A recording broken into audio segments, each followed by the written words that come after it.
నువ్వు కొంచెం లేచి ముఖం గిట్ట కడుక్కో. తొందర పోయిరాపో.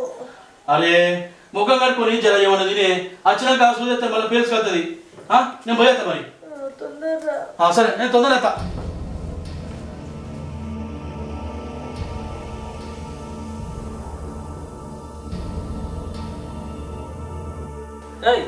బయటకు వెళ్తా వచ్చా ఆలస్యం అవుతుంది.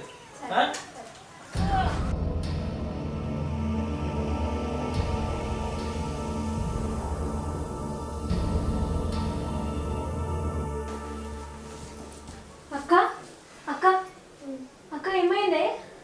జ్వరం వచ్చిందిరా. చాలా జ్వరం ఉంది. ఏమన్నా తిన్నావా? తినబుద్ధి అవుతలేదురా అస్సలే. అట్లంటే ఎట్లనే లేవు. ఏమన్నా తిందు. నేను ఏమైనా తీసుకొస్తా. అక్క పాలు తాగు.